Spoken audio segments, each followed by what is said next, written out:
Do you know what, Keir Starmer? I think you are the most divisive and deplorable Prime Minister this country has ever seen.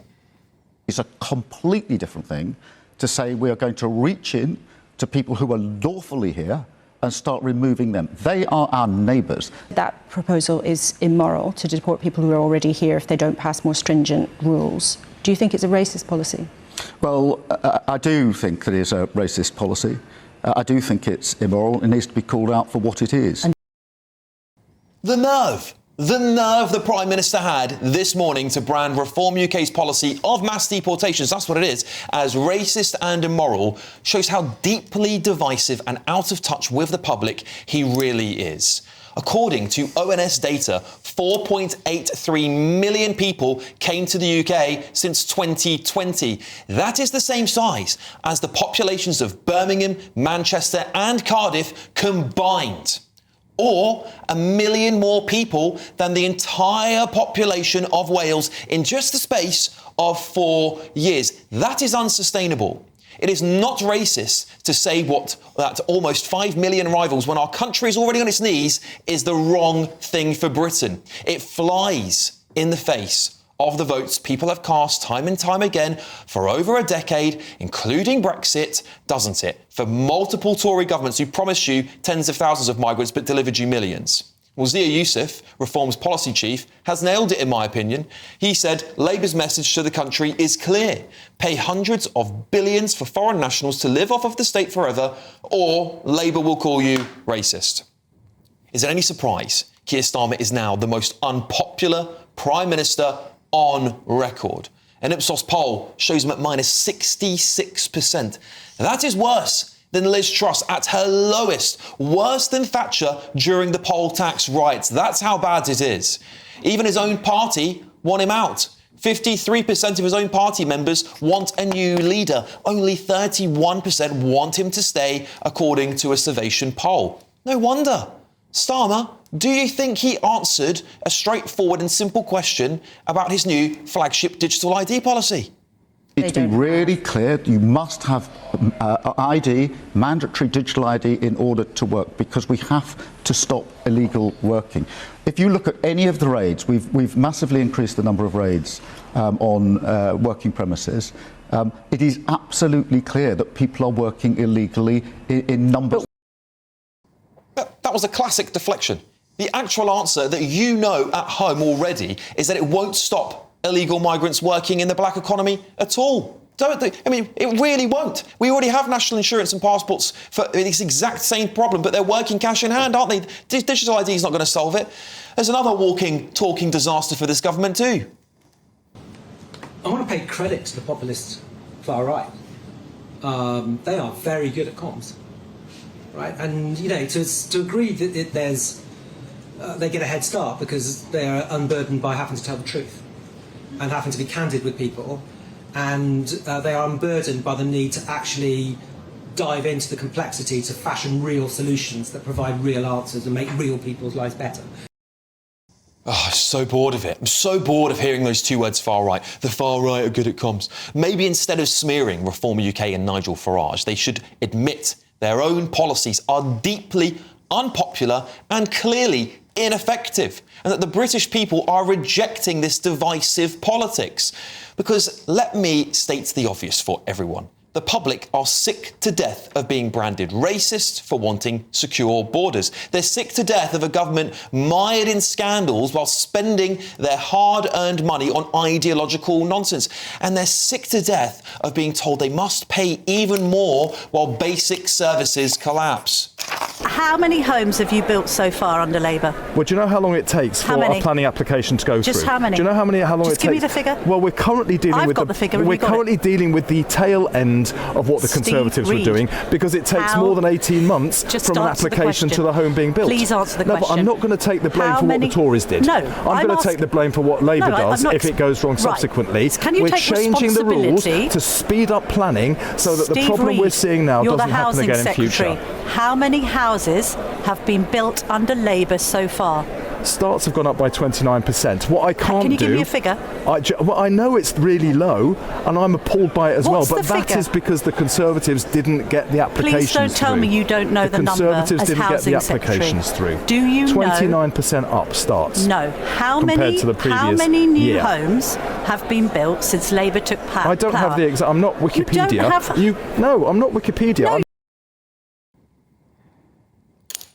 That's car crash, isn't it? That's a car crash interview.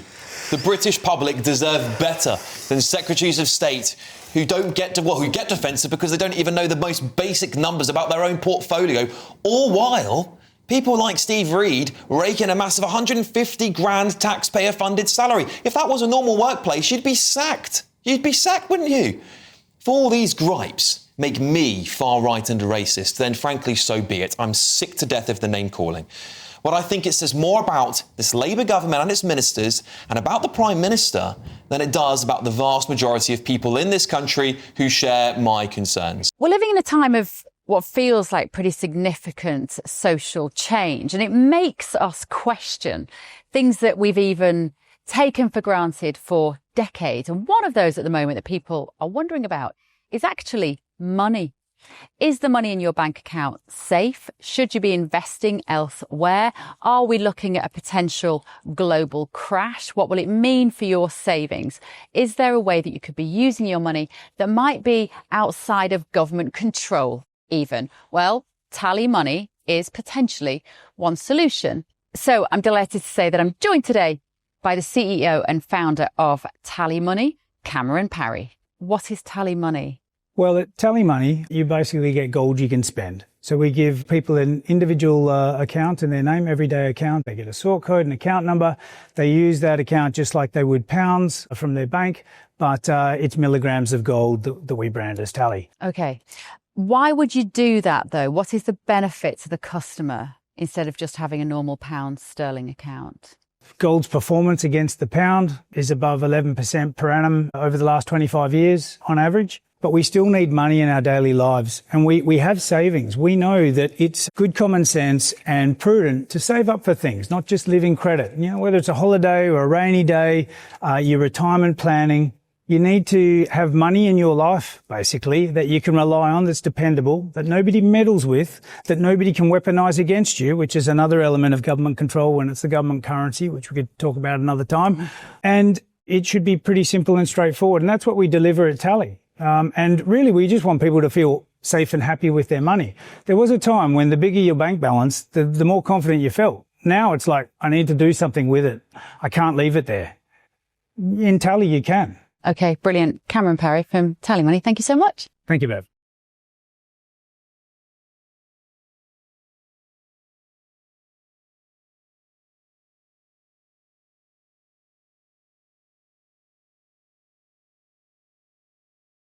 And just a little bit on this developing story today, I want to just touch briefly on whether Keir Starmer dodged inheritance tax. It's been revealed that he gave land to his parents via a trust, potentially, that meant their estates would never pay death duties on the assets. I'm joined now by Mark Littlewood, the Director of Popular Conservatives, to discuss it. Mark, this specific story here, quite interesting. It is sent tax experts completely aloof because they are totally confused by the language the Prime Minister's using and his statements today on the BBC. Could you dive into it a little bit for us very briefly?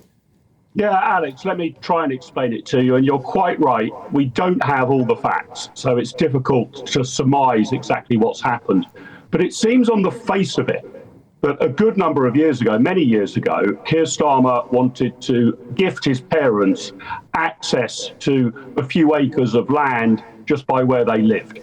Rather than giving it to them, he set up a trust fund, it appears. There's some confusion about that, meaning that they could have access to it for as long as they lived, and that right would die with them. Had he just given it to them, when they died, it would have been part of their estate, subject to inheritance tax, and Keir Starmer would have received, if you like, less money or would have had to have paid inheritance tax on it. If he set up a trust about it, then they had access for their lives, but upon the death of the second, which was Keir Starmer's father, it's not part of their estate, so no inheritance tax is due on it. I don't think anybody's suggesting, even if that was the situation, that the Prime Minister has done anything illegal, but Labour politicians are very prone, aren't they, Alex, to say that you mustn't be seeking to avoid tax or run your affairs in a way that minimises your tax burden. And on the face of it, even if there's no illegality, he may have done that. Yeah, and just to be clear, a similar charge was aimed at Angela Rayner, and she resigned her position from it, didn't she, Mark? Yes, that's right. I mean, it does seem that she actually paid the wrong amount of tax under law. I don't think there's a suggestion that the Prime Minister has done that. The implication, the suggestion, the sting of the accusation here is that he may have ordered his affairs in a way to avoid tax. Totally legal to avoid tax, not legal to evade it and cheat the rules. But if you're avoiding tax and you're a Labour politician who has been rubbing their hands with glee when any time a political opponent has avoided tax, then a charge of hypocrisy might stick, even if there's no technical breach of our tax code. Yeah, and, I think when you're also taxing farmers, you're whacking on a new inheritance tax, that sting is extra for many people across the country, isn't it? Well, listen, Mark Littlewood there, Director of Popular Conservatives, thank you. We'll have you back when we learn more about this story. Thanks for joining me. Thanks, Alex. Thanks, Mark. Going on to what I was talking about earlier, though, I want to bring my brilliant panel in here, political commentator Chloe Dobbs, businessman and activist Adam Brooks, and political commentator Matthew Stadden. Chloe, I promised I'd start with you because we didn't get time to get your thoughts on this topic before the break. Now, of course, Labour conference today has kicked off. Lots of comments flying around. Seemingly no attachment between some of the comms that they've all been saying different things about the same topic. But the Prime Minister, quite clear, he thought that Reform UK's policy of removing indefinite right to remain, leave to remain, is racist and immoral. I thought that was ridiculous, and it just showed how desperate he was, where he outright lied and resorted for name-calling. Where he lied, and it wasn't in that short clip we showed, but he said that the reform policy will be kicking out our hard-working doctors, nurses and teachers that have contributed to this country. And I'm thinking, have you looked at reform's policy? It says you just need to show that you speak English and that you contribute. Sure, we maybe don't know exactly what the SELI threshold is at the moment, but I would think a doctor, nurse or a teacher, they speak English and they contribute and they work. They're trying to get rid of people who come to this country, live in a community where they don't bother to speak English, they just speak to people from their country, and they sit on benefits. The people who have contributed to this country will get to stay, so that's wrong. And then to just brand it as racist. I mean, we've looked at Lord Hermer saying, the far right are good at comms. I tell you what would make you good at comms is stop just dismissing the opinions of vast swathes of the public as far right and racist, because that is just exacerbating his lack of popularity. As you said, he's got one of the worst approval net approval rating ever. There's a reason for that. It's because members of the public look at him branding policies that they perhaps support as racist and far right, and they think this man isn't listening with us. He's completely out of touch with what the nation thinks. It's not racist to say you should speak English and work a job if you want to live in this country. Absolutely, Adam. This is where it leaves people in a very difficult position, because I want the British government to be successful because it impacts all of us here in Britain. But I think these comments, despite Keir Starmer saying time and time again we need a nicer kind of politics, we need to come together and unite, these are inflammatory remarks. Look, let's just get one thing straight. It's not racist to want people to integrate, to put into the system and contribute to this country. At the end of the day, this is the analogy that I use. Let's just say I sell up and I go to Spain, take my family with us. I start working there. I take a gamble, I lose everything in 2 or 3 years, OK? I've got nothing. Spain will deport me straight away. That's not racist, because I have not been putting in long enough for them to then give me benefits or welfare, and I wouldn't expect them to. If I went to America and the same thing happened, they would deport me. So why are we suddenly racist? What has the left got a problem with that if people come here and they don't contribute, they have to go? Why? What, is it because we have many with brown skin, many with black skin? That's what they're trying to label us with. Who cares what colour skin they've got? I couldn't care less. Who cares? Matthew, I think this is the problem people have got, is that this policy is something that many countries around the world will already do. If you go to America, you've given the example of Spain there, Adam, if you can't contribute to a country and you've only been there for a short period of time and maybe you don't meet some of these conditions, is it not right that you should go back to the country that you came from? You shouldn't be a burden on the people of that country. Is that racist to say that? As I've already said, I think it was a mistake for Keir Starmer, and I suspect in retrospect he will probably think it was a mistake that he used the word racist for a policy which isn't a million miles away. It is different, but it's not a million miles away from plans that Labour have been looking into, which would double the time it takes for people who come here to seek or achieve indefinite leave to remain. Contrary to what Adam said before the break, I don't go around labelling people on social media as far right. What I absolutely did, and I will say it again and again and again, is the people who took part in those riots last year that terrified millions of my fellow citizens and others, those riots were far right. If you go to an asylum hotel and you try and be violent or you try to set fire to it with human beings inside, a few dozen people, categorically, that there were far more than a few dozen people involved in those riots. That is categorically far right. On the issue of racism, as I say, I think you've got to be incredibly careful when you use that word, particularly if you are Prime Minister. Yeah, no, But by the way, on the trust thing, because there was a lot of stuff going on there, just to quickly respond to that, I watched that interview that Keir Starmer gave this morning, and he said very specifically, I think, I mean, it was 11 hours ago, but I think I can remember it, that there was no trust involved.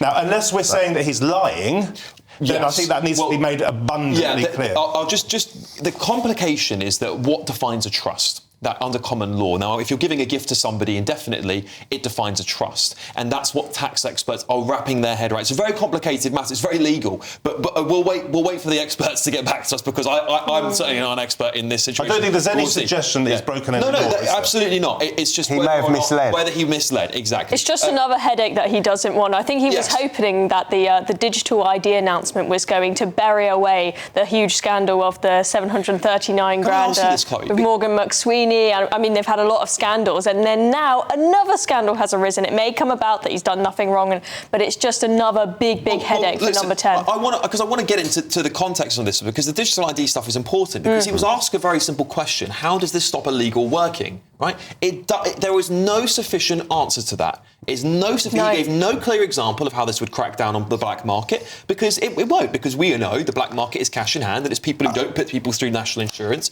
And this is the problem. When you look at Steve Reed, the housing secretary, asked simple question: how many homes have you built? He then basically verbally goes after Camilla Tominey, saying he's not Wikipedia.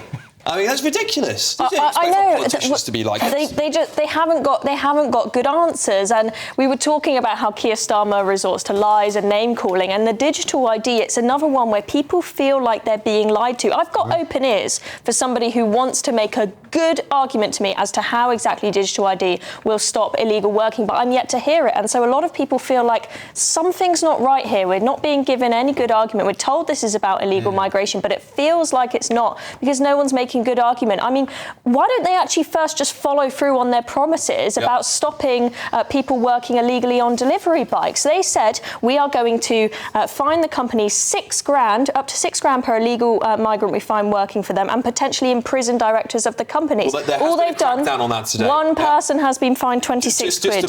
To be honest with you, there was a big crackdown on that today, but we'll get to that at some point. Adam. Look, let's just have this right. Keir Starmer didn't come up with this digital ID policy. Tony Blair did, and his, I believe, in my opinion, corrupt institute. At the end of the day, this does not stop one migrant from crossing the channel. This is about control. If you look at China, if people like me want to protest, which I do, people like me want to be big loudmouths on social media, what I do, they can turn me off. They can stop me travelling one day if everything is linked to our phone. They can turn off my social media. That is the dark path that we are going down. And he knows that, Keir Starmer. He's meant to be a human rights lawyer. Digital ID goes against everything that man apparently stands for. So why are they doing it? Who is pulling the strings? And we know it's Tony Blair. Let me just respond to some of that. Yes, right? please. Yeah. First of all, I haven't quite worked out what I think about digital ID. I'm instinctively against it because I think we have a proud tradition in this country of, broadly speaking, getting the balance between the state and individuals correct. What I would say is that every single country in Europe, as far as I know, and I'm not 100% whether this is only the European Union or it's Europe more widely, but every single country, as far as I know, apart from Britain and Ireland, do have ID cards. Now, you might say that there are some sort of differences between some of those ID cards and the sort of digital ID that is being suggested today. Massive difference. But I suspect that those hard copy ID cards in European countries, if they aren't fully digitised, will become digitised because that makes some sort of sense. Doesn't mean I agree with them, but let's put this into a broader context. Can I just because I want to focus on the topic of tonight, which was really about the content of what the Prime Minister was saying. Starmer is deeply unpopular. There's no question about it. I think it's an incredibly difficult time to be a Prime Minister, and I will assure you of two things. Well, I hope, because I've never met the man, but my feeling is that this is someone who does want to make the country a better place. I don't think he has an overriding guiding principle other than he wants growth and he wants NHS waiting lists to come down and so forth. He needs to be better at telling his story and perhaps, and this is a problematic thing, working out exactly what he does think on some things. He's more managerial, and I don't think that's enough. The final thing I would say very briefly is that if anyone watching thinks that these sorts of problems will not afflict Nigel Farage if he becomes Prime Minister, they're living in cloud cuckoo land. Why? Because an overwhelming majority of this country do not want Nigel Farage to be Prime Minister. Well, he will may become Prime Minister because that system, the same system that delivered Keir Starmer a very shallow but very wide majority,